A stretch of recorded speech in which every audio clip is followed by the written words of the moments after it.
अस्सलाम वालेकुम जी। अज माशाल्लाह मैं मौजूद हाँ अपने शोरूम ते उमर मोटर ते और इत्थे अपना मियाँ चन्नो और उमर भाई इन्होंने सारे भाइयों नाल असीं पार्टनरशिप कर ली जी। और उस तो बाद अपना मियाँ नहीं अपना मियाँ बाबर साहब हो गए। उस तो बाद बिस्मिल्ला मोटर वाले हो गए, फ्रंट मोटर वाले हो गए। इन्होंने सारे भाइयों नाल असीं पार्टनरशिप करके और एका करके असीं इत्थे अपना प्लान बना रहे हैं इत्थे कार मेले का। और इंशाल्लाह असीं जगह ले ली है बाईपास से मियाँ चन्नू वाले ते किहड़ी जगह भला हाँ जी उत्थे असीं जगह ले ली है। और इंशाल्लाह असीं इत्थे 1 मार्च नूं दे अगे पिछे 3 नूं 2 नूं 4 नूं जिहड़ा जुमा आएगा पहला वो डेट असीं अनाउंस कर देंगे। और उस जुमे नूं असीं कार मेला लावांगे, शुरू करेंगे बुध जुमा इतवार। इस नीयत नाल असीं ये कारोबार करन लगे हैं कि साडी इस तो मैं हुण शोरूम तो गुजरिया मैं कल तो फिर रोज ही फिरना काम वेखण दिया शोरूम एडे एडे बनाए ने इन्नियां गड्डियां ने काम ही कोई नहीं वेले बैठे ने।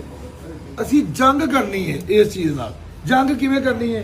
असीं सारे मिल के एक नाम ही तुहानूं दे दित्ता डोगर मोटर SDM जिन्होंने अल्लाह ने इज्जत दी है। इन्ना गाहक है साडे कोल। असीं सारे मिल के इस डोगर मोटर नूं SDM नूं असीं कामयाब करना प्रमोट करना है। और इंशाल्लाह वेख्या जे इत्थे तुहानूं बुध भी गड्डियां वेचो, जुमा भी गड्डियां वेचो, इतवार भी गड्डियां वेचो।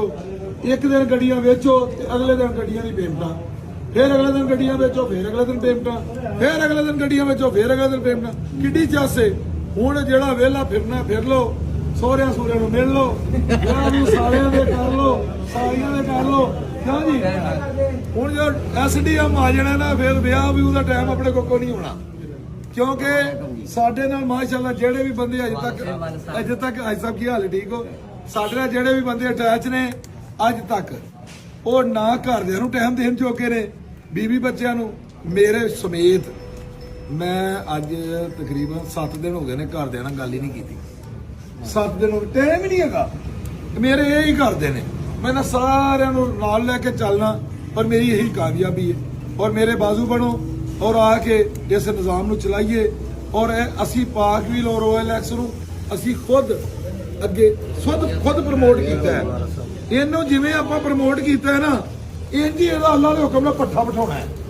जिहड़ा लोकां नाल फ्रॉड हो रहे ने, जिहड़े लोकां नाल धोखे हो रहे ने, कई साडे कार डीलर नवे बेचारे उत्थे जाके फसदे ने जिन्हां नूं नहीं पता।